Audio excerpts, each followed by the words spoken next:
NFC is okay.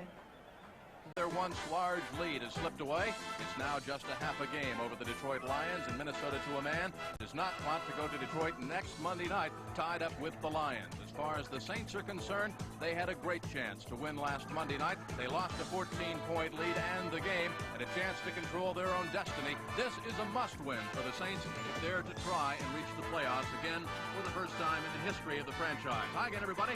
I'm Jim Kelly, former New York Jet. John Dockery alongside. He wears the Super Bowl ring, and that's where these two teams are trying to get, despite the fact, John, that they have both lost 3 of the last 4, very much both still in the playoff hunt. For Minnesota to a man, before the Steelers game last Sunday, when they had lost 3 in a row, Scott Studwell said, I think he summed it up best, he said, this is a test of our manhood, another one here today. And it was a test of their manhood. Of course, they rose to the challenge last week. They're going to have to do the same thing today because the New Orleans Saints are a very physical football team. They have the #1 defense in the NFC, but Minnesota will be bolstered by the return of Darren Nelson, their fine all-purpose back. 2 weeks ago against Green Bay, he set a Minnesota record, 278 yards, all-purpose yards, over 100 on the ground, over 100 receiving, so he's a good one. For the Saints, of course, this is really a question of maturity. Can this young team of Bum Phillips come back after that heartbreaker when the Jets scored 17 straight points in a short week of preparation? The Saints told us to a man that they were shocked by the loss. It's a game they should have won, but they didn't. Bum Phillips also pointed out this was a young team and that they would rebound. Bum said, despite the fact they were almost in a daze to the middle of the week, they had the best week of practice in the entire season. So Bum Phillips feels that the Saints are ready for these Minnesota Vikings. Jim, we're about ready to find that out.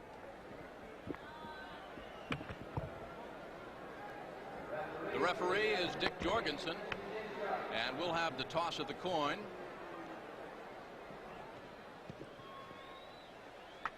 As far as the series between the Vikings and the New Orleans Saints is concerned, this is the 9th meeting with Minnesota holding an 8-2 edge. The Vikings have won the last 2 and have a 3-1 record here in the Superdome in New Orleans. Jim, I think there are some very large questions that will be answered today. Number 1, will the Saints fold or will they come out fired after that horrible loss to the Jets on Monday night? It's a short week. It affects their preparation. There you see the coin flip. Saints have won the toss. And we'll check Dick Jorgensen. Won the toss. Well received. Good luck, gentlemen.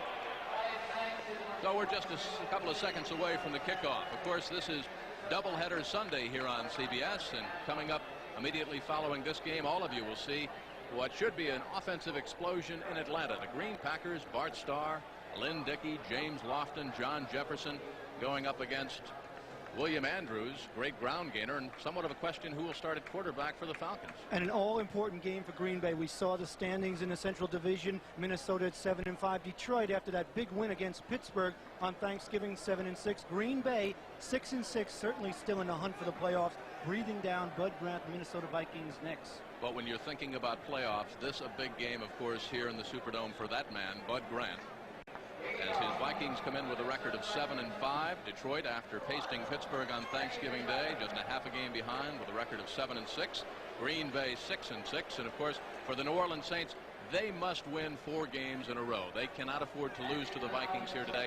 Otherwise, they have no possibilities of the playoffs at all. And, you know, no New Orleans Saints team, Doc, has ever won 4 straight games. Not only that, no New Orleans Saints team in the 17 years of the franchise, 16 years of the franchise, has ever had a winning record. So there's a lot at stake here today for the New Orleans Saints and Bum Phillips. Benny Ricardo will spot it down at the 35. The dome is very quiet. It is about half filled, and you get the feeling that had the outcome of Monday night's game been a little bit different, had New Orleans won, this place would be rocking and socking. But the mood of the whole town had changed, and indeed the mood of the team. Instead of having a little bit of cushion and possibly being able to lose 1 game, the New Orleans Saints have no cushion now, and they have to win every game, including this one. Ricardo tees it up from the 35. Back deep. Jimmy Rogers will field and fumble at the 7. Looks for the blocks, breaks it across the 20, and is down in the vicinity of the 24-yard line. Tackled by Willie Teal, rookie in his 4th year, out of Marshall. For the New Orleans Saints on offense, the veteran, Kenny Stabler. Former Heisman Trophy winner George Rogers, the running back. Pokey Gaijan had his first 100-yard-plus game rushing last Monday night against the Jets. The receivers are young but improving, Goodlow and Gross. Veteran offensive line center John Hill, number 62. And it was a different kind of mood in preparation for the New Orleans Saints this week. Of course, they had just a short week in which to get ready. Wide receivers both left and right. 1st and 10 for the New Orleans Saints. They start from their own 24-yard line. Motion to the near side, Jeff Gross.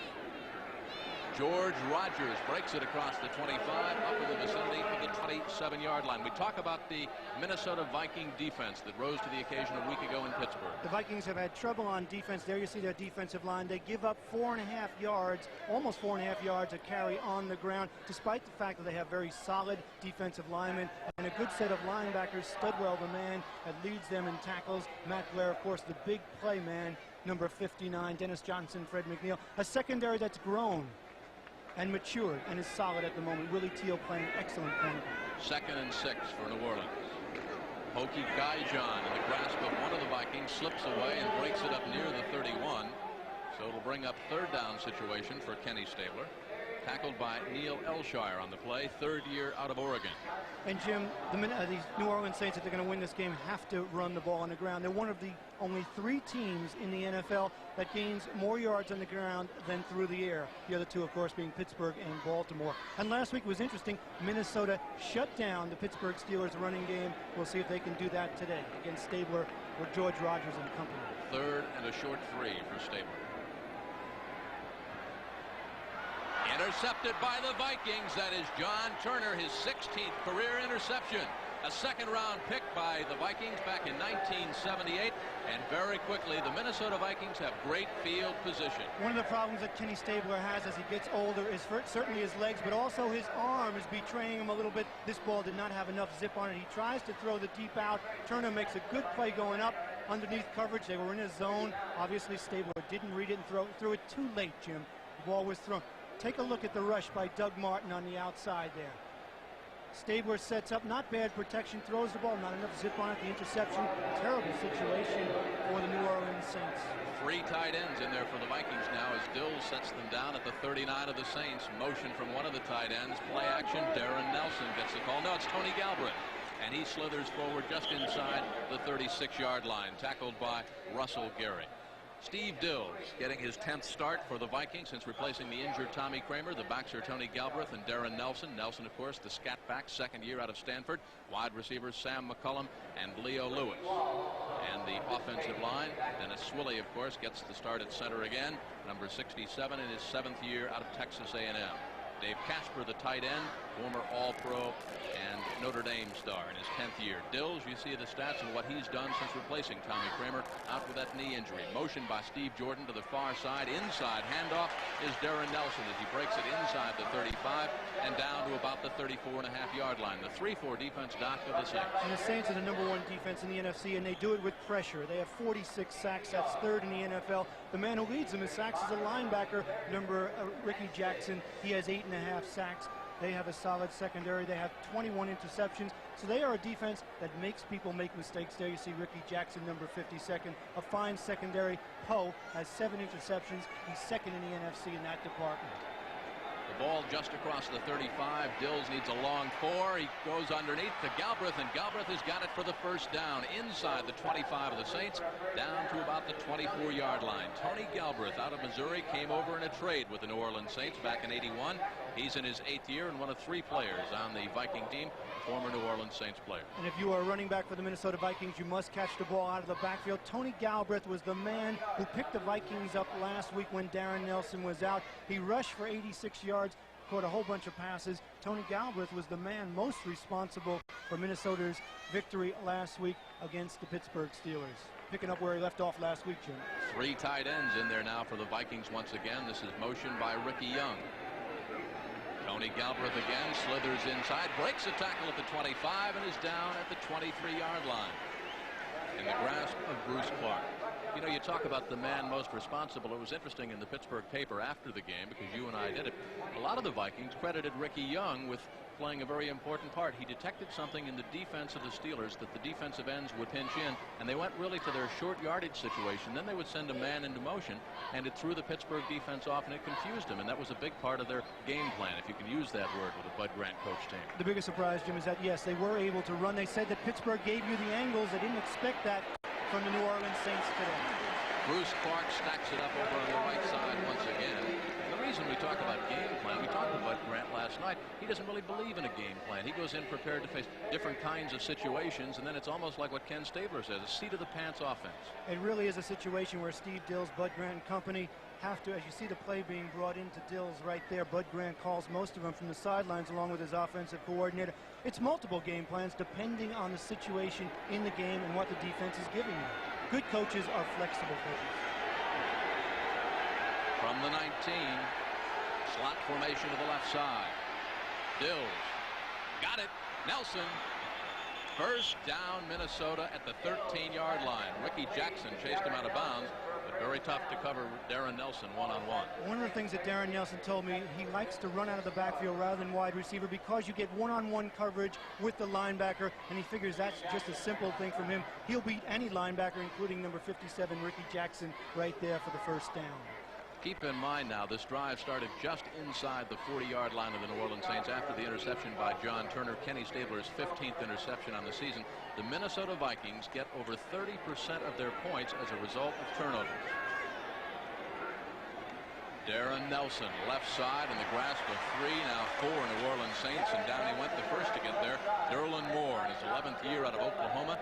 Jim Kovach, 5th year out of Kentucky.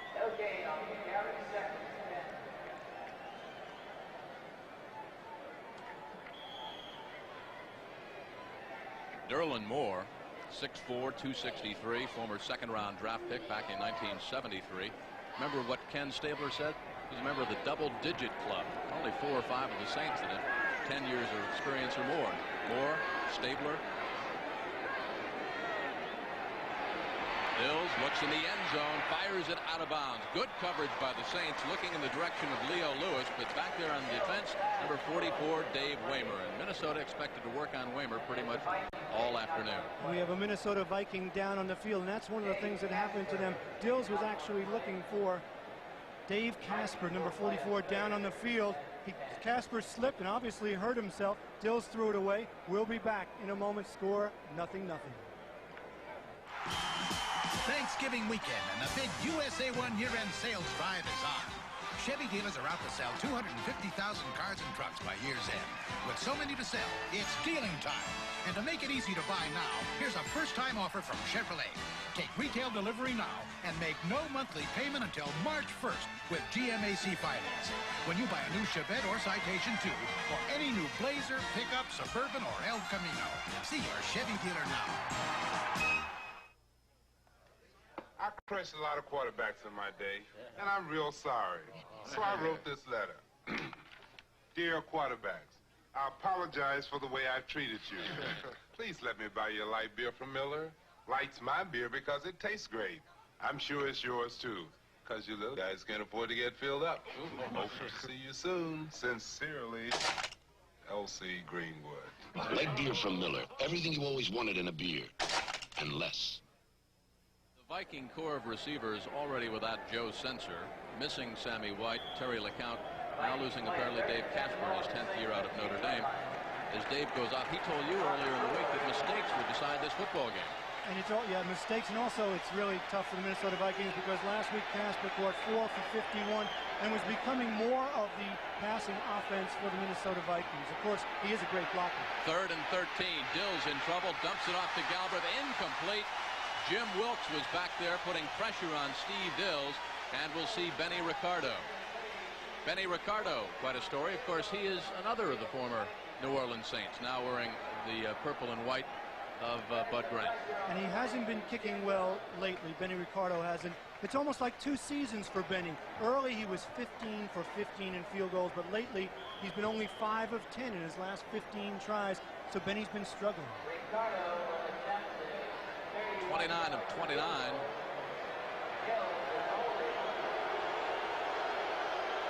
This will be a 31-yard field goal try. And the Vikings, we told you they got 30% of their points as a result of turnovers, have just tacked on 3 more. Ricardo bangs it through. So the Vikings come up with 3 on their first possession. They lead the Saints. 9:20 left to go in quarter number 1 from the Dome. Chevy Truck is taking charge. Are you tough enough to make it with the U.S. Army? Chevy Trucks are. The Army contracted for 53,000 tough, full-size Chevy pickups and Blazers. These rugged four-wheel drives are regular production vehicles powered by the proven 6.2-liter diesel V8. Need a truck as tough as the U.S. Army's? Just sign up at your Chevy dealers today. Chevy Truck is taking charge. If you're looking for Christmas gift ideas, take an expert's advice and check out the Santa's Parade catalog from True Value Hardware stores. Get this Remington micro screen electric shaver for only $32.99, and give someone who enjoys cooking the Rival food steamer just $34.99. Or choose this Toastmaster continuous cleaning oven broiler for $48.99, and you'll earn a $5 rebate from Norelco when you buy their Dial-A Brew 2 coffee maker at participating True Value Hardware stores and home centers. A 31-yard field goal by former New Orleans Saint Benny Ricardo and the Vikings after John Turner's interception, lead by a score of 3-0 here at the Superdome. Of course, last week, the Vikings found themselves trailing by a score of 7-0 after the Steelers scored first, but Minnesota came right back and answered that with a touchdown drive of their own. I think despite the fact they got a field goal, it was an important situation for the New Orleans Saints. They kept him out of the end zone, that 7 points after Stabler threw that interception. So we'll see if Kenny can pick him up now and get him right back into this game. Wayne Wilson, number 30. At the top of your screen is back deep for the New Orleans Saints. Ricardo. Wilson receives at the 6. Near the 20. Out of bounds at the 22. Bounced out by Willie Teal.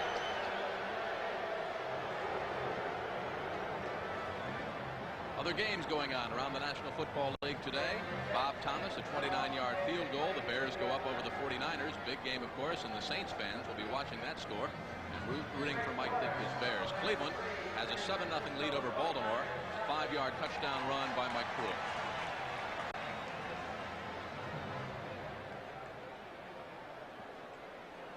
Word from the Minnesota Viking bench, tight end Dave Casper pulled hamstring. He may not be back, so that receiving corps continues to be depleted. 9:10 left to go. Vikings on the top end, 3-0. George Rogers sandwiched down as he approaches the 27-yard line. Charlie Johnson, the 7-year former All-Pro nose tackle out of Colorado, the first to get there, helped out by Matt Blair. And George Rogers started off so well this year. Remember against St. Louis, the opening game of the season, over 200 yards. Hurt in the second game. Now has come back and was strong. Last week he had 84 yards, ran well against the Jets, and he said at practice that he's ready to go, looking for the big gainer. He hasn't broken that big run for the Saints lately. He's looking for that today. 2nd and 9. Jeff broke wide to the left side. Stabler gives it off to Guyjon. Not much doing as he approaches the 25 and maybe breaks it across the 26. Scott Studwell and Dennis Johnson hammered him down. The Redskins on top over the Philadelphia Eagles. Of course, Washington with a record of 10-2. And they're trying to keep pace with the Dallas Cowboys. Dallas, after stuffing the Cardinals turkey on Thanksgiving Day, ups their record to 11-2. Stuffing the Cardinals turkey, yes. Or frying the Cardinal, or cooking it. Wasn't much doubt about that one. No doubt about that one. 3rd and 6. Wayne Wilson, number 30, the lone running back. Slot formation to the right side. Motion now from the far side. Eugene Goodlow. Stabler needs 6. Goes underneath. Got broke. Got a first down. Matt Blair in pursuit, but that quick release of Kenny Stabler. An illustration of what Kenny Stabler does so well. We all know about his knee injuries and his immobility, but he has that quick release. Also a mind that goes with being a veteran of 14 years. Here he gets it off quickly over the middle. Wide open Jeff Groth takes it in for the first down. Well, it was interesting talking to Bud Grant at the hotel last night if he prepared any differently for a Ken Stabler because of the fact he's not as mobile as some of the quarterbacks. And admittedly, his arm, he doesn't go deep as often as he once did. Bud said no, because what he lacks now in mobility and arm strength, he makes up for in experience and with that quick release.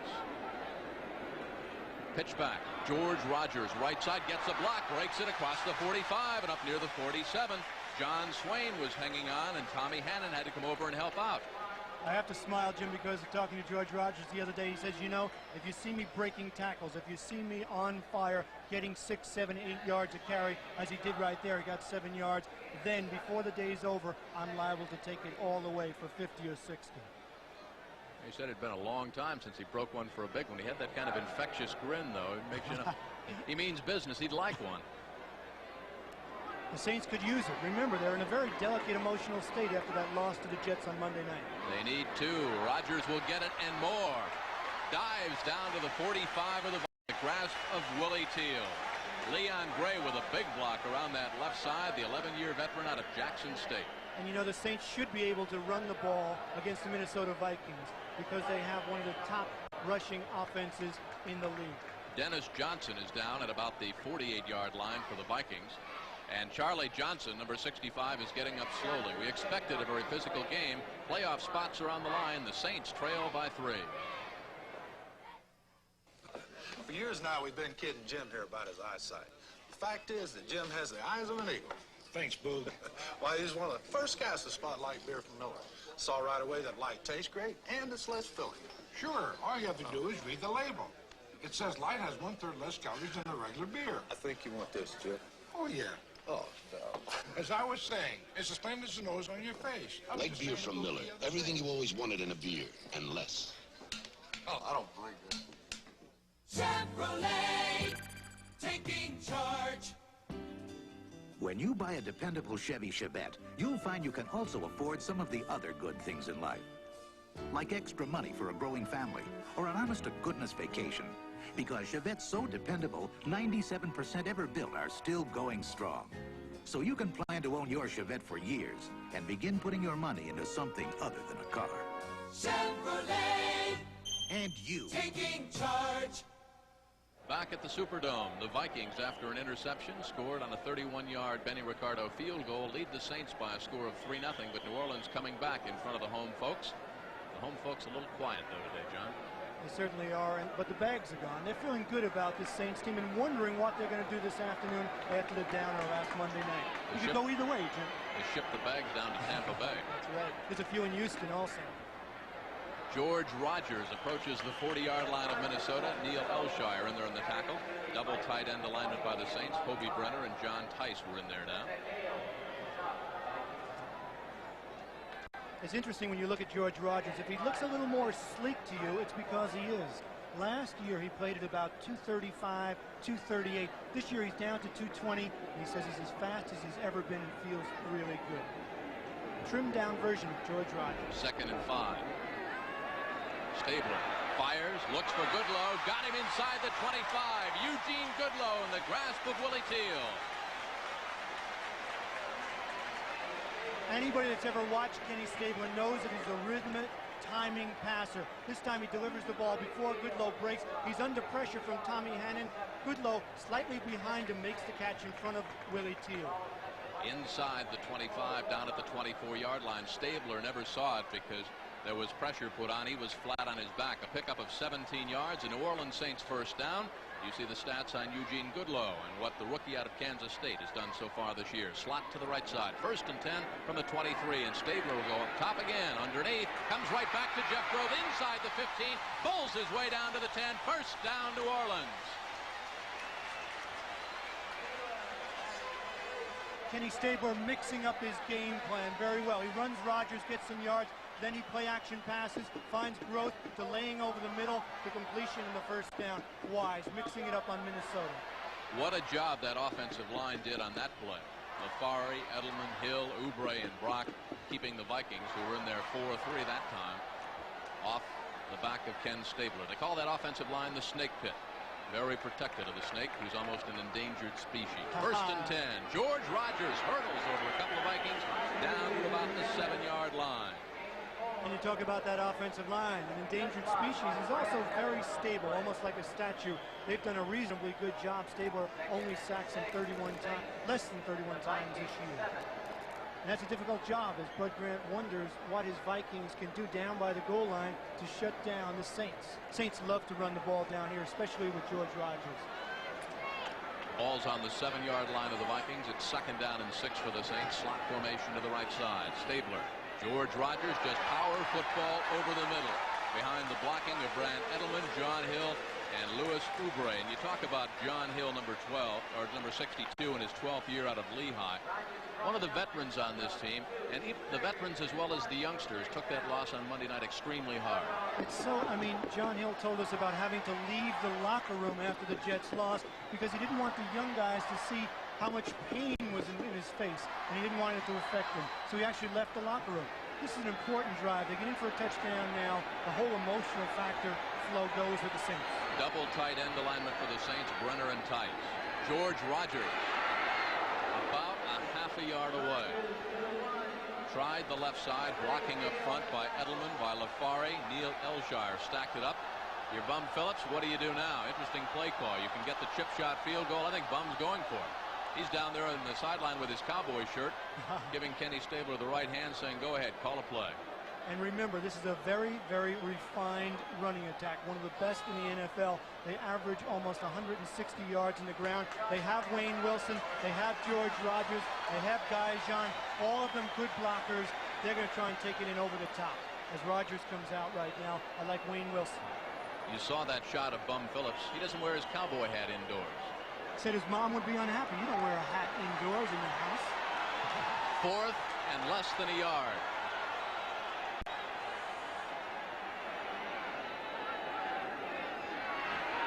Wayne Wilson, touchdown.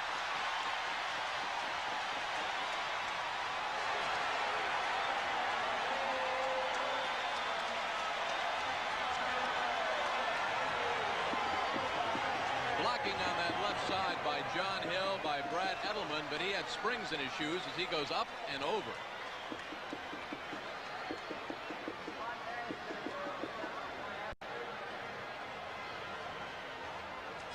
Benny Ricardo will try to increase the New Orleans advantage to 4, and that was a very mature drive. They went 78 yards in 12 plays, and they used up almost 7 minutes, and they've got a 7-3 lead as Morton Anderson ties it up for the New Orleans Saints. We've got 2:34 left to go in this first quarter. The Saints have a 7-3 lead against Minnesota.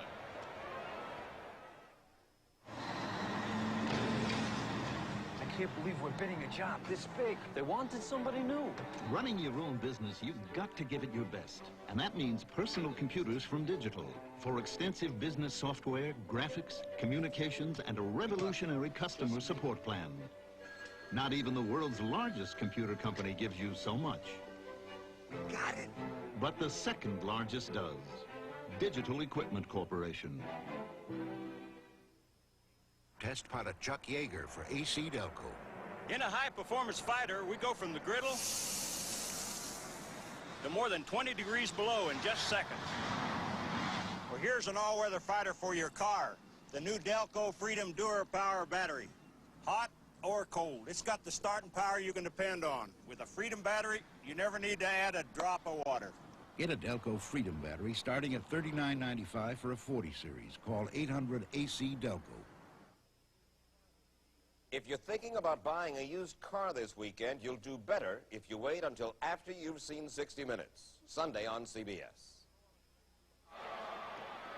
For the New Orleans Saints, you're looking at Morton Anderson, who just kicked the point after. He will now spot it at the 35 and back deep. Jarvis Redwine, top of the screen, Darren Nelson to the near side. This is a high but short kick. Jarvis Redwine looks for the wall on the left side, gets it, needs a block to turn the corner, can't get it, and is chopped down behind the 20-yard line. Glenn Redd, second-year man out of BYU, in there in the tackle. Anytime, John, on the specialty teams, you can keep that receiving team inside the 20, you've done your job. You've done an excellent job. Take a look at the scoring drive for the Saints. 12 plays, 78 yards, almost 7 minutes. That's what a ground game can do for you. And your offensive line, if they stay low, they allow you to back to get up and over into the end zone. That's what Wilson did for the touchdown. And you talk about the importance of that drive and the maturity of this young New Orleans Saints team. Bum Phillips now really has the Saints on the move in terms of playoff possibilities. Kenny Stabler said, look, we're a couple of years away from being a Super Bowl contender, but we're good enough to be a playoff team this year. From the 19-yard line, Steve Dills, only the Minnesota Vikings' second possession. Their first, they started from the New Orleans 40-yard line after a John Turner interception. Inside and then outside, and finally down goes Darren Nelson in the grasp of Whitney Paul. Saints defense now responding after that drive by the offense that put the touchdown on the board. And word now from the Minnesota bench that Dennis Johnson has a pulled muscle in his knee. He will not return this half. So they've lost Dave Casper at tight end, and they've lost Dennis Johnson in the linebacking corps. And you are looking at the #1 defense in the NFC, a big play defense. Second down and 5 for Steve Dills, working with Bob Brewer, number 82, in his 5th year out of Mankato State. He is the tight end replacing Casper. Leo Lewis and Sam McCullum are the wide receivers. Second and 15. Dills in trouble, dumps it off, incomplete. Flag is down in the backfield, and we might have roughing the passer. Dills was down on his backside, and it looked as if number 75 for the Saints, Bruce Clark, second year out of Penn State, might have hit him a little late, Doc. It looked like that was the call. Dills under pressure from Whitney, Paul, and Clark. Clark hit him late. The situation that Dills told me on the phone he didn't want to get into was to play against the Saints nickel. They're so good when they get in their nickel defense, almost impossible to complete a pass against them. Personal foul, roughing a passer, number 75, defense, first down. Take a look at the bottom of your screen again, and we'll check it out. Number 75 fighting his way through. See him coming there off the block. Dills throws the ball. There he hits him, knocks him to the ground. Had he let up, it wouldn't have been a penalty. Like he was chopping a tree down. Came down with both forearms. Motioned by Darren Nelson. First and 10, Minnesota. Wide open is Nelson. Not for long. Saints respond. Good lateral pursuit. Chops him down at the 34. Dave Waymer the first to get there, along with Dennis Dirt Winston. You see Cleveland now is going back in front over Baltimore big. A 15-yard pass. Brian Sipe to Willis Adams. 14 for the Browns. Just 3 for the Colts.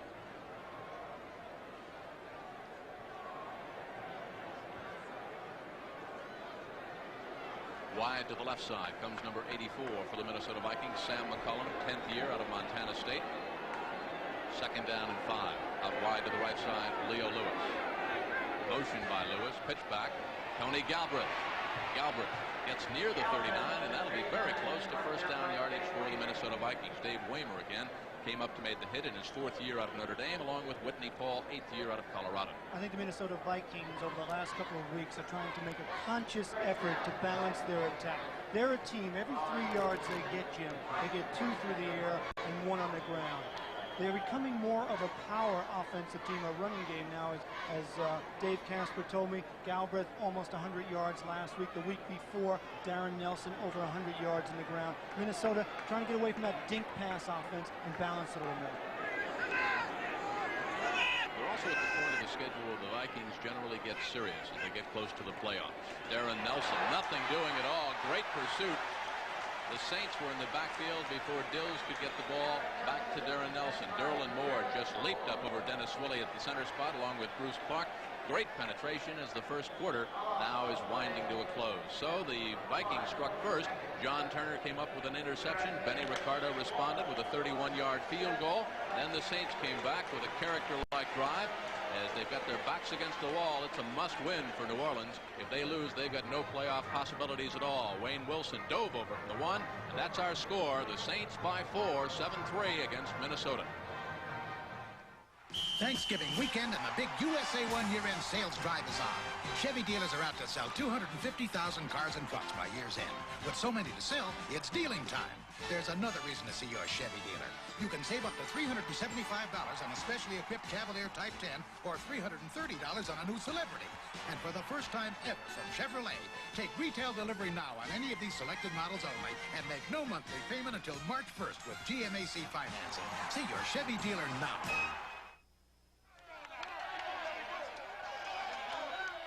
All right, we're up 15. We got this game won. Yeah, you guys are buying a light beer from Miller. Yeah, nice Philly. One out to go. Yeah, what can he do to us now? Hey, I'll keep the change. Here's Rodney!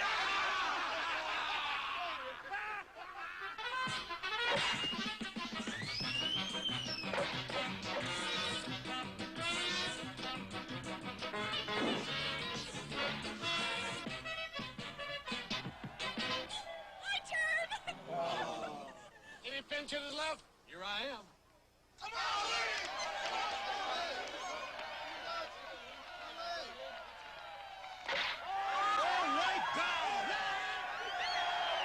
Light beer from Miller. Everything you always wanted in a beer, and less. Hey, wait a minute. This game isn't over yet. I caught that ball.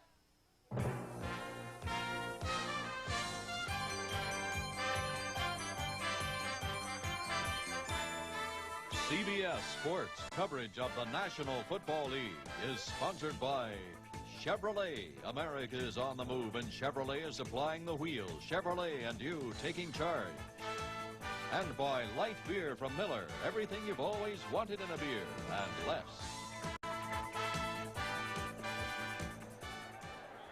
Jim Kelly and John Dockery back at the Superdome in New Orleans. The Saints leading the Vikings 7-3 as we start the second quarter. Slot formation to the left side from the 39 of Minnesota. It's 2nd and 11. Steve Dills. 10th start for Bud Brent since replacing Tommy Kramer, bending in. Here come the Saints on a blitz, and there goes Tony Galbraith down in the middle of the line. Today is doubleheader Sunday here on CBS Sports, and all of you will see the Green Bay Packers down in Atlanta taking on the Falcons. Big game for Green Bay because, of course, they're in this topsy-turvy NFC Central with the Vikings and the Lions. And did you see that game last week? Billy White Shoes Johnson, the Big Ben play, beat San Francisco in the last second questionable TD. Whew, were the Falcons lucky on that one. I can just see White Shoes and that grin. You remember we had the Falcons a couple weeks back, and he was still enthused about playing, wanted to make a contribution. Well, he sure did. He pulled that game out against the San Francisco 49ers, and that could affect the Saints' playoff possibilities. Up top, Darren Nelson wide open, can't hang on at the 32. Whitney Paul was back on the coverage, but I'll tell you, Darren Nelson, the second-year burner out of Stanford, he had a couple of steps, and Whitney Paul closed the gap. Whitney Paul has always played in the nickel. Watch how close he comes, but Whitney Paul tackles him right there, just as he's catching the ball. That might have been the difference. See him get his hands on his legs? That can distract a receiver enough when you're running full speed. Any little thing can throw you off. The book on Greg Coleman and what he has done as far as punting is concerned. None of his punts, by the way, have been blocked. And he has put 20 inside the 20-yard line. Jeff Groth is back deep. He averages about 6.5 yards per return. He played the first quarter without a punt. Coleman didn't get all of this one. It's a wobbly kick. And it hits on the 23 and goes out of bounds at the 24. So the Saints will start 1st and 10 from their own 24. They've got that 4-point lead against the Minnesota Vikings. They must win 4 straight, they say, to make the playoffs. For the past 2 years, I've been telling you, with some interruptions, that an independent test for Best Color Picture, the Sylvania Superset beat RCA, Zenith, and Sony. Well, this year we again asked over 1,000 people which TV had the best overall color picture. And more of them picked the 19-inch Sylvania Superset over RCA and Zenith and Sony, too. 何ですか? こんなですか? Sylvania beats Sony again? どうして? I thought Canon came up with personal cartridge copying just to simplify my business. Why else would they make maintenance as easy as changing a cartridge? But now, Canon's PC-10 and PC-20 are minding everyone's business. Even my dentist has one. He changes copy colors faster than you can say, ah. Canon's PC copiers. Now they're minding everyone's business. Hey, these are mine. Oh. We'll use gas. For information, call toll-free. Canon Personal Cartridge Copying. Plain and simple. Time left in the first half. A 4-point New Orleans lead, but kind of deceiving as the Saints on their second possession start 1st and 10. They really dominated most of that first quarter. Kenny Stabler, slot formation to the right side.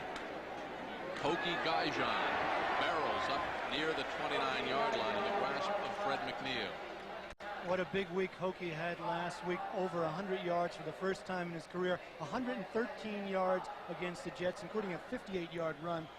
Bum Phillips calls him his working man fullback. Everyone happy down here. As you look at the stats, look at the first half. Rushing 9 to 46. We expect that. Passing 23 yards for Minnesota, 44 for the Saints. We don't expect that. Saints dominated in the first quarter, 90 to 32. And George Rogers, 8 carries, 33 of the 44 yards. We'll get a few more. Rogers up across the 33-yard line. The former Heisman Trophy winner out of South Carolina. And, you know, one of the reasons that Rogers had a smile on his face in practices the other day is that running backs have been coming in to play the Minnesota Vikings and gaining incredible amounts of yardage. Wilder for Tampa Bay had over 200 yards. Dorsett, almost 150. O.J. Anderson had 136. Campbell, 130. Wendell Tyler, 107. So George Rogers looking for a big afternoon against a defense that's had problems with big running back days. Brunner and Tice are in there at the tight end spot. They needed a yard as he approaches the 35. And this will be very, very close. George Rogers in the grasp of Neil Elshire. San Francisco and Chicago all knotted up. Ray Wershing, the equalizer from 24 yards out for the San Francisco 49ers. They, of course, 7-5, along with the Rams, for the top spot in the NFC West, and will have some playoff bearings as far as the Saints are concerned. There's your Tampa game, Bay, Jim. there it There is, it the is. Solo Bowl down in Tampa Bay.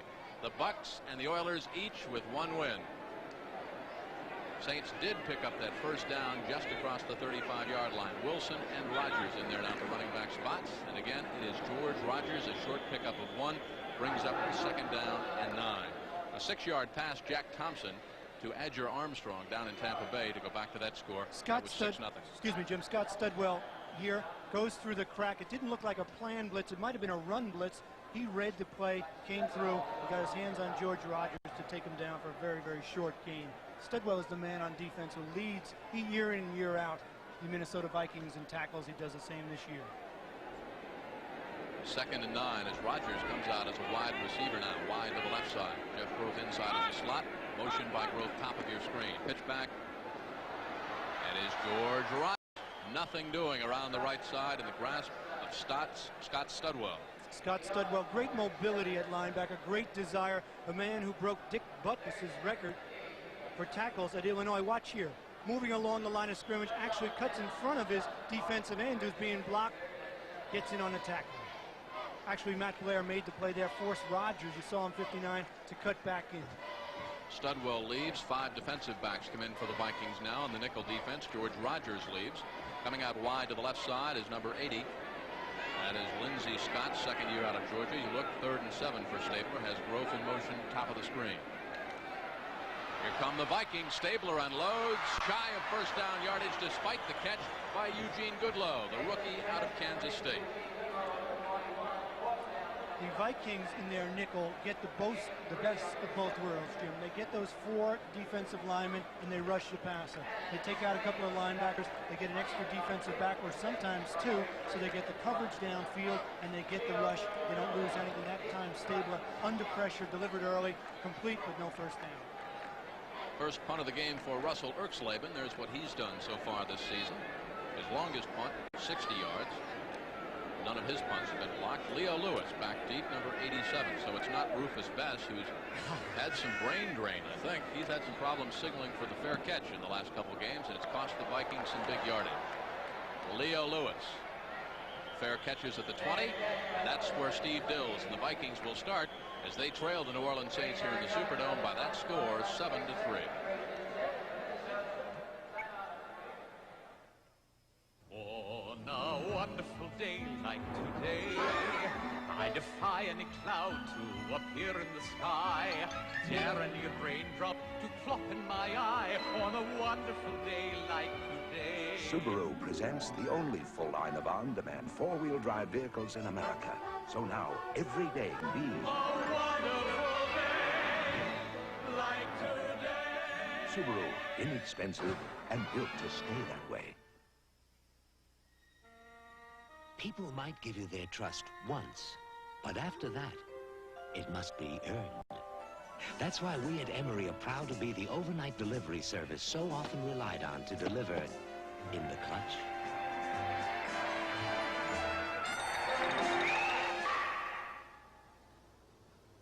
Not bad. Maybe you could use a little pine tar. Thanks. Emory, we've earned the trust of American business. From just outside the 20-yard line, 1st and 10 for the Vikings. They trail by 4. Double tight end for Minnesota in there now. Brewer along with Jordan. Galbraith alone running back. Motion from the top side by Marty McDowell. Inside handoff goes to Galbraith. Stacked up by Ricky Jackson, number 57, in his 3rd year out of Pittsburgh. Eagles come back against the Redskins. Ron Jaworski, a 2-yard pass to Hubie Oliver. Deadlock, 7-all. And that's a surprise. There's George Rogers on the bench, getting a well-deserved rest. He's been the workhorse so far this afternoon. Bud Grant, head of the Minnesota Vikings, said when you're in a fight, somebody punches you in the nose, you've got to fight back. And it's been that kind of a streak after they had lost 3 in a row. Sometimes, though, If you throw the first punch, it makes Minnesota a little angry. They were certainly angry last week against Pittsburgh.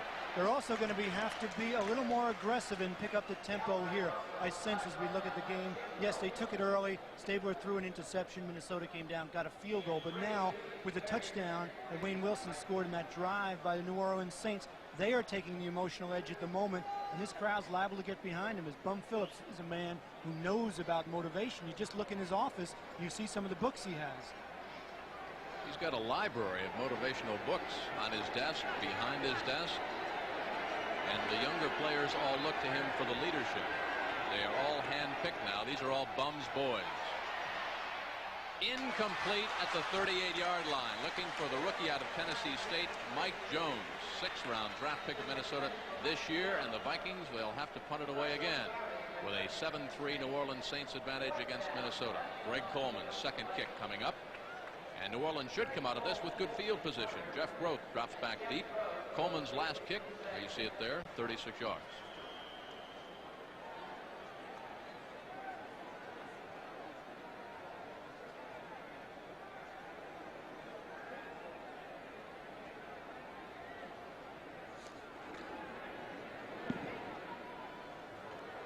Angles for the near sideline. Groth drops the football and dribbles it out of bounds at the 24. Break for New Orleans right there because Joey Browner, the rookie, was Johnny on the spot. 8:28 left to go in the first half. New Orleans still leads the Vikings by 4. Okay, guys, you're on your own. Used to good friends. Ready? Ready as I'll ever be. Tonight is kind of special. Whoa! Last one down by the lower brow. Beer will pour. Must say something more somehow. So tell me, were you scared? No. Tonight. Me too. When you have an insurance claim, that's the moment of truth. You want results as quickly as possible. You don't want to call a stranger with a claim, and with State Farm you don't. You call your agent. And State Farm claims people are there when you need them to make sure everything's handled fast and fair. What makes State Farm Claim Service work so well is an agent who's available when you need help. And people who follow through with your claim. And like a good neighbor, State Farm is there. Next Saturday, 2 teams headed for bowls collide. Greg Allen leads Florida State against Wayne Peace in Florida. NCAA football next Saturday on CBS Sports. 8:28 left to go in the first half here in the Superdome. The Saints have a 1-yard touchdown dive by Wayne Wilson. And the Vikings a 31-yard field goal by a former Saint, Benny Ricardo. 1st and 10 for Ken Stabler. Slot formation to the left side. George Rogers breaks it big around the right side. Picks up 5. Tackled by Scott Studwell. Brings up 2nd down and 5. Let's go to New York now and check in on that Redskins-Eagles game. Here's Brent Musburger. Jim, Philadelphia playing pretty well against Washington. Here is Ron Jaworski pulling out. He'll go to his fullback, Hubie Oliver. They're tied at 7. Jim, how's everything down on Bourbon Street? Let's go back to Kelly.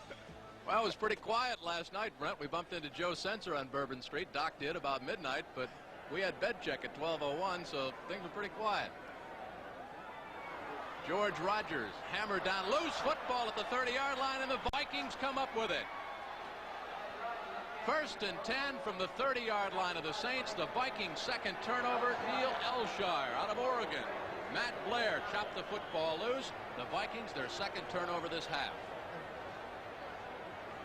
The New Orleans Saints have had trouble over the year giving the ball up, coughing it up, interceptions with Stabler, fumbles by George Rogers. On the other side of the coin, Minnesota Vikings are a team that makes very few mistakes, makes the big play on defense. They've done it again. They trail by 4.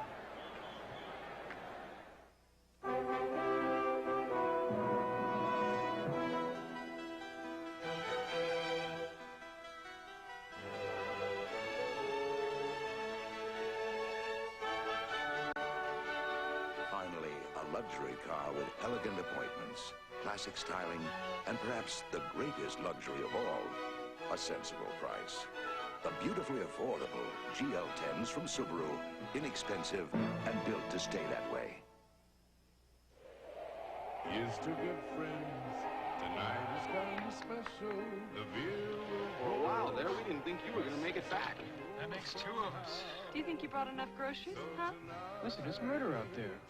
We could be stuck here for days. Well, at least you brought the essentials. When you want the taste of a truly great beer, tonight, let it be Lowenbrau. Think we'll ever get out of here? I hope not. Watch George Rogers. He's going to take the handoff. Billy Warrendale, our spotter, saw Matt Blair. You watch him come in right there. Matt Blair from the right side of your screen rips the ball out of George Rogers' hands, strips it right there. And Jim, I have a theory that the veteran players have enough presence of mind to be able to do that at the last minute, strip the ball when they have to. Matt Blair, of course, in his 10th year out of Iowa State. And a premier kick blocker as well. Vikings so tough on specialty teams, they take advantage of the turnovers. Again, 30% of Minnesota's points as a result of turnovers. 1st and 10 from the 30. Dills wide open. Brewer, 1st and goal. Dills wanted to do what he did last week against the Pittsburgh Steelers. He was looking for Sam McCullum on the post. Instead, he went to the secondary receiver, a mark of his maturity. He had time, throws a perfect pass to Brewer, catches it, can't stay in bounds, or otherwise he was free for a touchdown. Had he been able to get his balance, turn upfield, there was no one between him and the goal line. Brewer came into the game, 23 catches, averaging about 8 yards per catch, but boy, how do you get that wide open? He had a good 4 or 5 strides on Rob Niren. 1st and goal for the Vikings. McCullum comes out wide to the left, Lewis to the top of your screen. Darren Nelson, convoy to the left, got one man to beat, hammered out of bounds at the 5-yard line by Johnny Poe. You know, in talking to the Saints yesterday inside their locker room, we had a chance to talk with Greg Stemrick, with Johnny Poe, and someone was passing out a record album. The name of the record album was All the Right Moves. And that's what Greg Stemrick and Johnny Poe said that the Saints thought they were going to have here this afternoon. All the right moves. And there was that feeling of relaxed feeling as you look at Russell Gary, number 20, who came and forced the play. He seems to be okay. Saints lead the Minnesota Vikings 7-3 here in the Superdome. We'll be right back, folks. In these modern times, the person who goes to work may not have far to go. But at the Hat of the Month Club, the boss better keep moving. To keep the books, organize the files, write the letters, check out the inventory, find time to create, and still keep on top of things. Yet even a thriving business can reach a point of diminishing returns. A good time to learn about the IBM personal computer. With this tool for modern times, a person can quickly master such jobs as accounting or word processing. Even use the IBM personal computer to forecast growth. All helping the business person at home to wear many hats, while selling even more. And that can be a feather in anyone's cap. The IBM personal computer. Try one on at a store near you. If someone you love has been marked by war, you will understand why this film had to be made. I was always afraid if I started crying, I'd never stop. Mike Farrell, Memorial Day, Sunday. 2nd and 5 from the 5. Lewis right, McCullum left.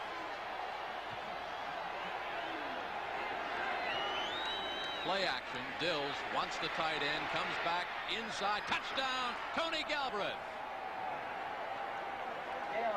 Jim Kovach was back there on the coverage. You know, it's going to be very tough for the Saints to come back if they're going to continually play on what is amounting to a 30- and a 40-yard football field for the Minnesota Vikings. This is Tony Galbraith out of the backfield. You're right, Jim. Mistakes have hurt them. Galbraith makes a good catch. And isn't it ironic? Galbraith, so many good years here in New Orleans, makes the catch to put the Vikings on top of his old team, the Saints. Out of the hold of Steve Dills, Benny Ricardo, another former Saint, will try to increase the advantage. He's been perfect on point afters, and the streak is broken. Penalty flag is down. However, let's check the call with Dick Jorgensen. Oh my, it looks like it's against the New Orleans Saints. I would say so, based on the Saints' reaction, especially number 73, Frank Warren, fifth-year defensive tackle out of Auburn. You take that for granted. You take both sides of it for granted, that Ricardo's going to make the extra point, that you're not going to have a penalty. Oh, look at that. That is Tyrone Young, the rookie out of Florida. Of course, Tyrone Young is their designated blocker at 6'6" and with great jumping ability. So Benny Ricardo will get another shot to keep his point after string alive. He was 29 of 29 coming into this game. Here again is Dick Jorgensen, the referee.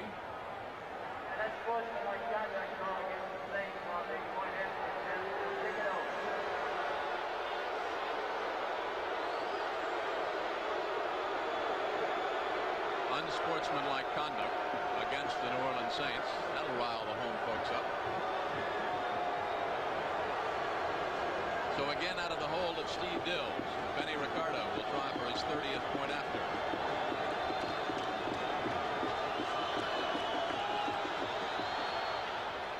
And the streak stays intact. So the Vikings have a 31-yard field goal. They have a scoring pass. Steve Dills to former St. Tony Galbraith, and they've got a 3-point lead. On a wonderful day like today, I defy any cloud to appear in the sky, dare any raindrop to plop in my eye. On a wonderful day like today. Subaru presents the only full line of on-demand four-wheel drive vehicles in America. So now, every day can be a wonderful day like today. Subaru, inexpensive and built to stay that way. I've got my hands full all day. That's why AT&T's evening special is the long-distance buy for me. Saving 40% when I can relax gets an A in my book. 40% off. That's music to my bills. AT&T saves you 40% when you dial direct weekdays and Sundays from 5 to 11 p.m. That's a pretty smooth deal. Savings when you have time to enjoy them. That's AT&T. Reach out and touch someone. There's our score after Steve Dills tossed a touchdown of 5 yards to Tony Galbraith. It was Dills' 11th touchdown pass of the year and Galbraith's 3rd touchdown reception. After the fumble was forced by Matt Blair, Neil Elshar recovered, and the Vikings went 30 yards in just 3 plays to add to their advantage, which is now 10-7 against the Saints with 7:28 left to go as Ricardo approaches from the 35 and back deep. Wayne Wilson at the 7-yard line. Penalty flag is hurled from way beyond the 40-yard line. This one probably will come back. Willie Teal, 4th year out of LSU. But generally, when the flag comes there, it's either a clip or a block above the waist. But Jim, if Willie Teal didn't make that tackle, Wilson had open field with blockers. That would have been a big return, except for the penalty, as you mentioned. Mistakes by the New Orleans Saints all afternoon, the problem. An interception by Stabler. Illegal block in the back, above the waist, number 58. Receiving team, first down. A fumble by George Rogers, a penalty on a mixed extra point, and now another penalty on a good kickoff return. Minnesota came in with a record of 7-5, a half-game lead over the Detroit Lions in that NFC Black and Blue Central Division, and the Lions will host the Vikings a week from tomorrow night. Stabler goes up top on 1st and 10, looks for Lindsey Scott, got him at the 44, first down New Orleans. He beat John Swain, and Stabler won't waste time. Of course, Lindsey Scott, the second-year receiver out of Georgia, great speed, good leaping ability, comes back to the ball. Stabler, not a great throw, but watch that. In between 3 defensive backs, Scott makes the reception. Uses his body well against the defensive back. Lindsey Scott came in with 19 catches, averaging about 11 yards per catch. No touchdown. Stabler, 1st and 10, airs it out. Got the tight end, Hobie Brenner. First down again for the Saints. Last week, Hobie Brenner, a big touchdown pass against the New York Jets. Hobie Brenner, much like Don Warren from the Washington Redskins, not fast, not flashy, but catches the ball. Here, Stabler just puts it in the seam. Brenner catches it, first down, and the Saints are marching. Hobie Brenner, by the way, number 85, drafted by the Saints on a pick from the Minnesota Vikings in exchange for? In exchange for? Tony Galbraith. Both men contributing today. Wayne Wilson got back to the line of scrimmage and was lucky he did in the grasp of Tommy Hannon and Doug Martin. Some scores from around the NFL. The Eagles and the Redskins are now knotted up 14 all. John Riggins had a 14-yard touchdown run. Tampa Bay has gone back in front. Jack Thompson, his second scoring strike. This one 25 yards to Kevin House, and the Bucks have missed 2 extra points. Baltimore has come back. Mike Pagel, a 4-yard scoring strike to Randy McMillan, and the Browns lead has been whittled to just 4. And now from Shea Stadium in New York, an 18-yard field goal by Pat Leahy. The Jets lead New England by a score of 3-0. Slot to the right side, 2nd and 9. Draw play, Wayne Wilson, very close to first down yardage. Tommy Hannon hanging on around the ankle. You know, Jim, in talking to Wayne Wilson yesterday, he said, you know, for the last couple of weeks, my knee has been bothering me. I have not been 100%. I haven't had that burst of speed, that quickness. My knee bothered me. My hamstring started to hurt when I was favoring my knee. But now I feel 100%. And you know what? They're putting in some special plays for me. I said, well, what are the special plays? He said, well, screens, draws, quick hitting plays. When they look for George Rogers, that's when I get the ball and make the big game. Second time also that number 30 Wayne Wilson has had a chance to play for Bum Phillips. Third and less than a yard. Matter of fact, less than the length. Now they're tied 14 all. Let's go back to Jim. All the scores and highlights with Brennan Irv coming up at halftime. Eagles haven't won in about 6 weeks. They're 4-8. The Redskins, of course, 10-2, trying to keep pace with the Cowboys, 11-2. Stabler on 1st and 10. Wide open. Lindsey Scott. What a move at the 15. Inside the 8. Down to the 7-yard line. What a move he put on Willie Teal. What a move, but he also got the back coming out of the backfield. Watch Wayne Wilson, number 30, clear out. Stabler rolls a little bit, showing a little bit of mobility. There's Wilson, 30. He clears out. Scott comes underneath. Here's the move, Jim. Who spins around? But look at the reaction of Willie Teal. That's a great play by Willie Teal to recover and make the tackle on Scott. You heard the oohs and ahs while John was talking. The play was replayed on the big screen high atop the Superdome, and even the Saints fans couldn't believe that one. Slot to the right side. Stabler. 1st and goal from the 7.5-yard line. Bowling down in the vicinity of the 5 is Wayne Wilson in the grasp of Charlie Johnson. Wayne Wilson is so important to this team. Most people think about the New Orleans Saints and their fine rushing game in terms of George Rogers. But if you recall, when Rogers was hurt, Wayne Wilson had 3 straight 100-yard games and carried the New Orleans Saints for those games. And that's one of the reasons they're now 6-6, is that Wayne Wilson picked up the slack. 3 minutes to go before halftime. Vikings by 3. Saints knocking on the door. Slot to the right. Scott is outside. Groth inside. Stabler sets the Saints down. Wayne Wilson. Matt Blair, the veteran, wasn't fooled. He might have actually lost 1.5 yards. Well, that's a situation where the defense and everyone in the entire Superdome knows that the New Orleans Saints are going to run the ball. They are a running team. They're very basic. They say, Minnesota Vikings, here we come. We have good running backs, a good offensive line. Try to stop us. I don't think it's going to work. Stabler's going to have to switch up, maybe play action pass, maybe a quick pass to one of his backs out of the backfield, a wide receiver. Well, you talk about the Saints and their propensity for the running game. Bum Phillips has said, I know we can complete every handoff. I don't think we can complete every pass. Stabler. End zone. Incomplete. Almost intercepted again by John Turner. It was intended for Jeff Groth, but the Snake put that one up a little carelessly. That was actually closer to Turner than it was to Groth. And the Snake was off balance. Take a look at it here. It's a stop-and-go pattern, a very strange pattern down on the goal line. It's almost intercepted. Groth just stopped, took off, and then Turner recovered, almost intercepted, because Stabler did not loft it up over the top, where Groth would have had time to run after it and catch it deep in the end zone. You see what Morton Anderson has done between the 20 and the 29. He's been dead on out of the hold of Guido Merkins. Anderson, 14 of 19 in the field goal department. Hash mark near side. And we've got a tie football game. 2:05 left to go before the intermission. We'll stay right here as the New Orleans Saints with another drive have come right back.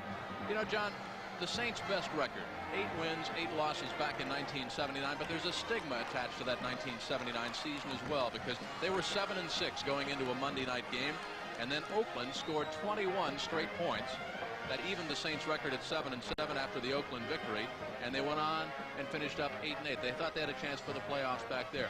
After they lost that Monday night game and Oakland scored 21 straight points, they lost the next week to San Diego by a score of 35-0. The question is, will history repeat itself? The Jets had scored 17 straight points on Monday night. This is a different team. Bum Phillips has drafted, of 29 draft picks, 21 have stuck of the men that Bum Phillips has drafted, character people from winning programs. So important, Jim. It's a young team, but you know what's also important? There's a smattering of veterans. Bum Phillips, Kenny Stabler at the critical quarterback position. Guys like Dirk Winston, Derlin Moore on defense. John Hill at the center position. Kenny Stabler calls it aging and experience up the middle. Much like a good baseball team, strength up the middle helps you to win. Bum has that nice balance. A good young team that's growing with a smattering of veterans to lead them. Morton Anderson will boot it from the 35. Darren Nelson. Penalty flag is down, and so is Darren Nelson. That would indicate the importance of this kickoff in the mind of Bud Grant, the fact that he's got Darren Nelson back there. Chris Martin, the rookie out of Auburn, the man that chopped Darren Nelson down. But let's check the call with Dick Jorgensen and the officials. That'll back the Minnesota Vikings up even further, and it'll be careful time with 1:57 left to go on the clock. Vikings have a field goal and a touchdown. Saints have a touchdown and a field goal. That's the order of the scoring, and we are deadlocked 10-all.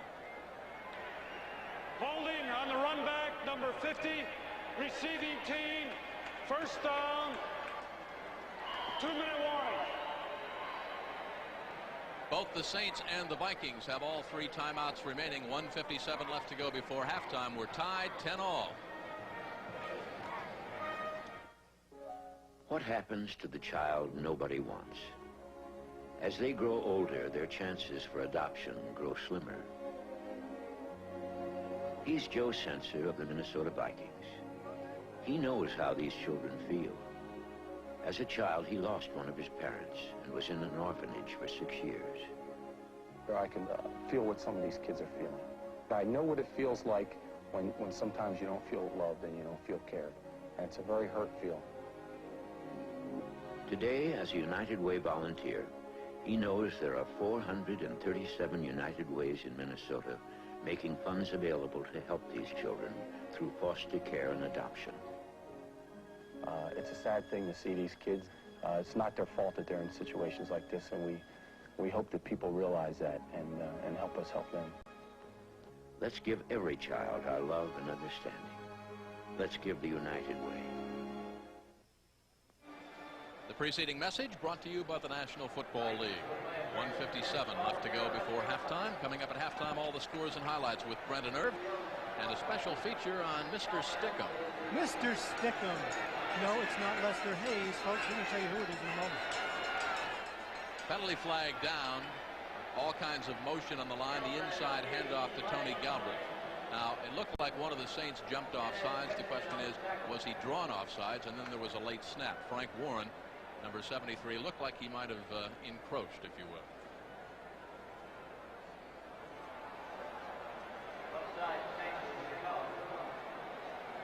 Let's see if we can pick up Frank Warren and encroachment. A little bit. 73, a little bit anxious. There's the penalty. Galbraith tries to get something out of it, but doesn't. Vikings accept the Offside, number 73, defense, still first down. Jim, you mentioned halftime, and Mr. Stickum, of course, you referred to Fred Bolitnikoff, the standard against which all other possession receivers are measured. You know, I played against Fred. I want to talk about that in a moment after this play. 1st and 5 for the Vikings. How will Bud Grant play it now with 1:51 to go? Tony Galbraith again slithers across the 20 down to about the 23-yard line, and that should be very close to first down yardage in the grasp of Ricky Jackson. I can't believe that with 1:40 left to go, Bud Grant's going to sit on that football. He's got 3 timeouts remaining. He may want some of that time back at the end of this football game. Exactly right. He may be setting up the defense, making them think he's going to run it back out and then play action pass, maybe go downtown. Although the Minnesota Vikings have had real problems getting the ball upfield to their receivers. Slot to the right side. Lone running back, nickel defense by the Saints, 114 and counting. Again the handoff. Again they keep it on the ground. Galbraith down to about the 28. Inside of 105 and counting. I can understand that he didn't like his field position with a penalty on the return, but now he's got enough room to work. I'm surprised he's not trying to move the ball up into at least field goal range. You see the clock running down, 53 seconds, 52. Absolutely. Kind of a passive offensive system at the moment. 2nd and 5 for the Vikings now. 40 seconds left in this first half. Now they put it up. Almost intercepted at the 35-yard line. That would have been touchdown. Jim Kovach, 5th year out of Kentucky. It was intended for Steve Jordan, but Kovach was much, much closer to the football.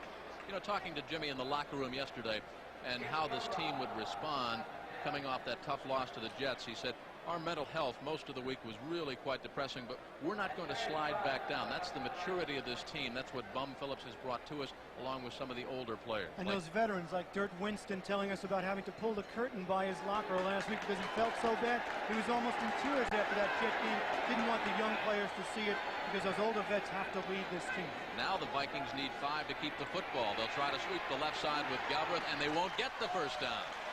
So conservatism cost them. It's now inside the 30-yard line. Dennis Winston, the man that made the tackle, and the Saints asked for a timeout. And of course the Saints should ask for a timeout. They want a shot to at least get in field goal range. Depending on the punt, possible run back, they may have a chance to move it up into field goal range. 10-all. The Saints of that man, Bum Phillips, 6 years in Houston, 2 AFC championships. He lost to the eventual Super Bowl winner both times. 3 years here in New Orleans, has done a remarkable job of rebuilding the Saints. Former guard at Lamar Junior College and Stephen F. Austin College. Talk about remarkable jobs. How about Bud Grant's job? 16 years with the Vikings, 12 playoffs, 15 championships. Consistency, the mark of the Minnesota Vikings. Stability in the organization. That's what keeps the team winning. Much like Dallas. You know, he played pro basketball for the Minneapolis Lakers, and they won the championship the 2 years he played. Talented athlete. Excellent coach. Well, we've told you coming up at halftime, Brennan Irv with scores and highlights, and our Legends of the Game feature this week. Number 25 for the Oakland Raiders, former teammate of Kenny Stabler, Freddie Bolitnikoff. You remember Stabler at MVP in Super Bowl IX. It wasn't yet Stabler to Bolitnikoff. Bolitnikoff got the MVP when they won that game. Super Bowl IX or Super Bowl 11? Super Bowl 11. Excuse me, Super Bowl 11, yes. Roman numeral XI. And he drove Bud Grant crazy all afternoon. Stabler to Bolitnikoff. Mr. Stickum at halftime. Coleman back deep. Jeff Grove standing at about his own 32-yard line. Coleman must think that the 30-second clock is running. He's letting it tick down to within 5, but the clock in the field had stopped at 26 seconds. Now it will start. Grove will let it hit at the 19, inside the 15, and be killed at about the 12-yard line. Carl Lee, the first Viking to get down there. He excels on specialty teams, and you see the time left in the first half, just 16 ticks on the clock. Be interesting to see how Bum Phillips will play. An excellent kick by Coleman puts the Saints deep in their own territory. I would expect Bum and Kenny Stabler to just run out the clock. 16 seconds. You really don't want to put it up for grabs, come up with an interception, and give the Vikings a chance for a quick, emotional score going in at halftime. 16 seconds left to go before halftime. A 10-all tie. The Vikings, 2 turnovers, 1 interception, and 1 fumble recovery, leading to all 10 of their points. The Saints with a nice drive and a field goal by Morton Anderson. And that's how we got to halftime, which is where we are right now. Don't forget, coming up at halftime, Brennan Irv with all the scores and highlights back from the NFL today in New York.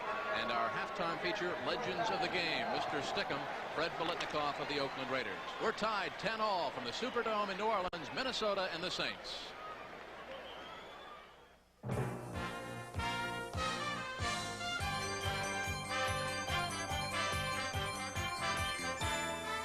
CBS Sports coverage of the National Football League is sponsored by Subaru, inexpensive and built to stay that way. And by a tool for modern times, the IBM Personal Computer.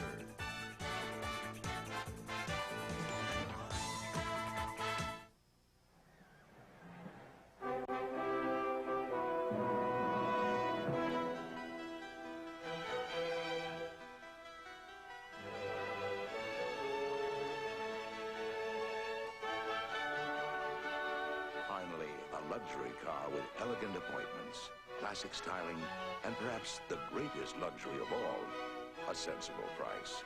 The beautifully affordable GL10s from Subaru, inexpensive and built to stay that way. One computer company has been shaping the way business does business for 99 years, NCR. Today, NCR High Technology puts computer power where business needs it most. Computer power that helps shoppers check out faster as it controls a supermarket's inventory. Computer power to provide banking services 24 hours every day. NCR, shaping the way business does business. When we first moved here, we had to find a new doctor for the kids, a new lawyer, you name it. And we picked them all the same way. We asked people who they thought was best. So when we needed an investment firm, we asked a lot of questions. And we heard a lot of good things about one company, Dean Witter. We heard about the quality of their investment and savings programs. We heard they really listen, really care. For us, Dean Witter was sure worth asking about. Dean Witter, worth asking about. The best football is still to come on CBS Sports with an outstanding lineup of college and pro postseason games. Southwest Conference champion Texas battles Georgia in the Cotton Bowl. SMU takes on Alabama in the Sun Bowl. And North Carolina and Florida State square off in the Peach Bowl. CBS Sports is also the home of the NFL playoffs. Along the way to Tampa, you'll see the wild card playoff, divisional games, the NFC Championship, and the biggest bowl of them all, Super Bowl 18. All here on CBS Sports.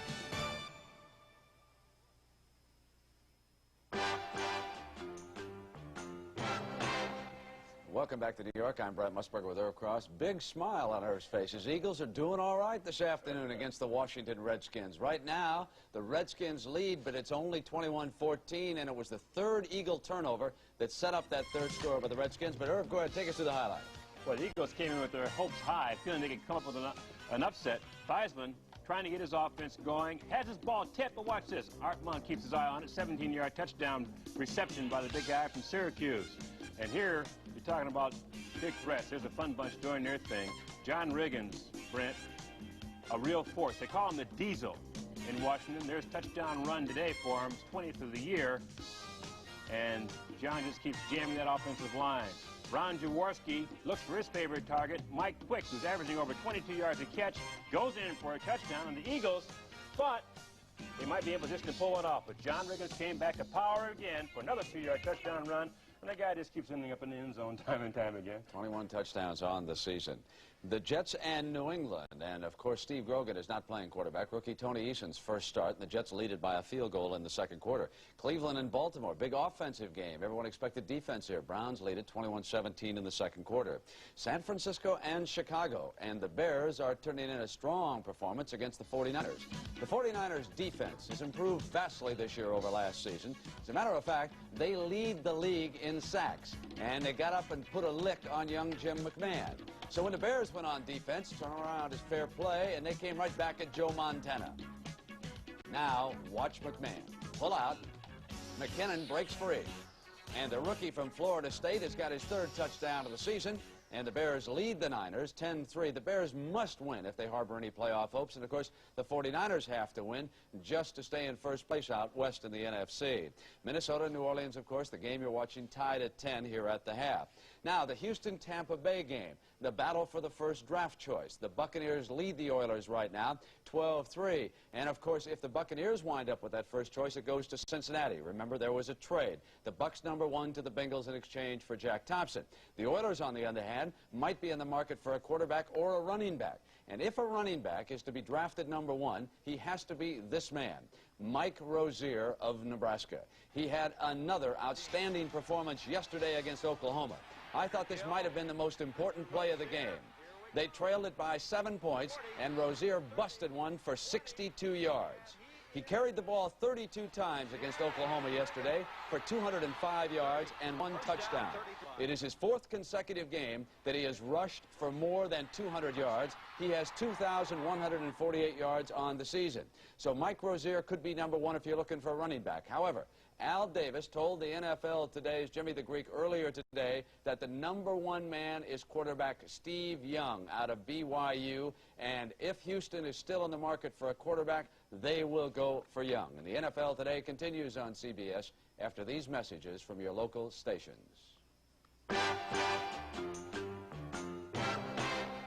Monday on Scarecrow and Mrs. King, it's a case of mistaken identity when Amanda's taken hostage. When they find out she's not Scarecrow, it is over, just like that. And Scarecrow risks all to save her. Then it's Kenny Rogers, Linda Evans, and Bruce Boxleitner in The Gambler. The adventure continues with a raucous chase across the Old West to rescue the gambler's kidnapped son. At stake is $1 million in gold and the life of a woman with a secret all her own. The Gambler. The adventure continues Monday. This is CBS.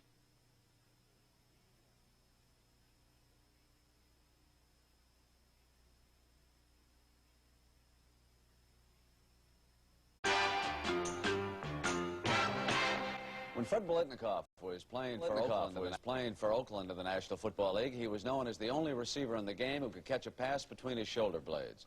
But as Irv Cross discovered in this legend of the game profile, Mr. Stickham now leads a quiet life in California, where instead of picking off passes on a crowded field, he merely plucks fruit in his private orange grove. Great pass receivers don't grow on trees. But the man who owns this orchard and the rest of this beautiful California real estate was one of the greatest clutch receivers pro football had ever seen. A man who produced a number of great catches with the same season-to-season consistency that this orchard now produces fruit. His name is Fred Biletnikoff. He was a pass-catching machine whose third down routine consisted in running underneath the coverage, hauling in the football, then disappearing into a pile with a Raider first down. My role was, you know, from the line of scrimmage to basically the deepest 20 yards downfield, because, you know, I sure as hell wasn't going to beat anybody deep and blow by them. But were you ever tempted to try to pull something like that, though? Oh, once in a while we got away with a few corner patterns, you know, something like that. But I played in situations where I caught a lot of crucial passes, so I couldn't really afford to put myself in a position of dropping a pass.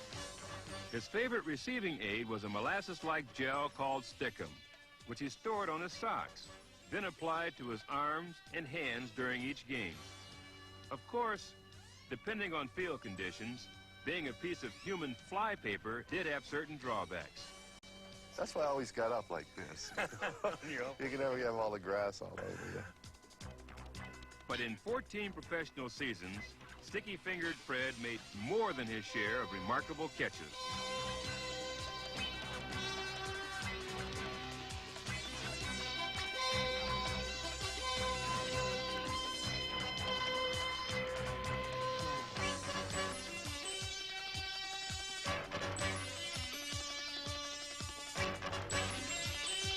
He was the ultimate ball control weapon.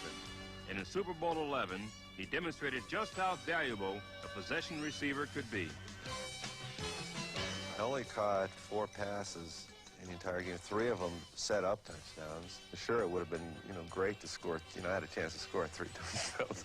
I came out with none, but like I told Madden when I came out the field, I said, well, you know, the only thing I could do, John, is get it closed. Super Bowl XI's most valuable player. You know, there's nothing more you can ask from football than going and winning a Super Bowl and being named most valuable player in a Super Bowl. I mean, you know, if there's anybody's dream that plays football, that's it. You know, and that was it for me. You know, I was on cloud 9 for quite a few weeks after, for a year. Pick a receiver to catch 1 pass, and I guess it'd be Fred or Ray Berry. I used to play with Baltimore. What's Fred doing now, Irv? You know, every once in a while you'll see him in a bit part in a movie. He usually plays the role of a heavy. And let's send you back now to the stadium and the game you're enjoying on CBS. Back at the Superdome in New Orleans, the Saints are 6-6, chasing the Rams and 49ers, who are 7-5 in the NFC West. In the NFC Central, the Vikings are leading at 7-5, but they've got just a half a game lead over the Detroit Lions, who are 7-6, and the Lions will play host to these Vikings a week from Monday night in the Silverdome up in Pontiac. Each team with a touchdown and a field goal, John Dockery.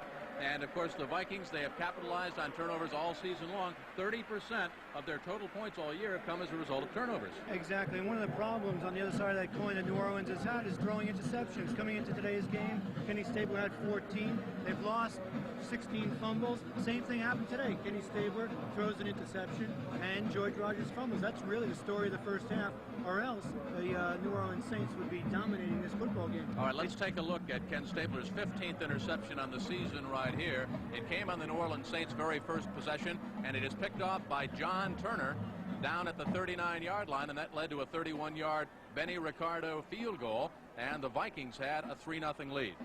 But the Saints came back, and that is Wayne Wilson going over the top from 4 yards out. That makes it 7-3. Saints take the lead, Jim. Okay, and then after a George Rogers fumble, the Vikings, a 7-yard scoring strike. Here is Steve Dills, and he will find another former New Orleans Saint, Tony Galbraith, right there.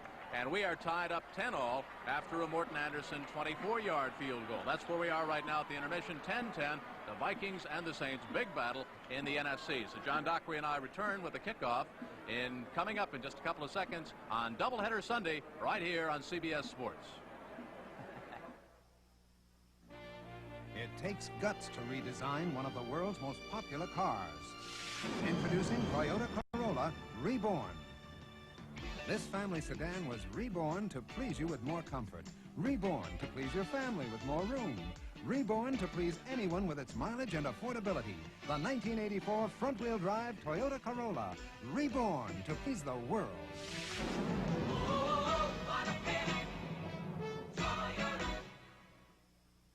A Christmas gift from Radio Shack. My granddaughter fell in love with the Petable Portables at Radio Shack. The cuddly little animals with the radio inside. There was a lovable cat, a Pekingese, a wise owl, a country mouse, a cute spaniel, and a sad puppy. You tell me, how could I resist such a sweet face? The Petable Portable Radios from $12.95 to $15.95, only at Radio Shack. Most Air Express companies charge extra for delivery to out-of-the-way places. We don't. In fact, Federal Express can get your package to more places overnight than anybody. So if you have something that absolutely positively has to be somewhere, give us a call. Federal Express. Why fool around with anyone else?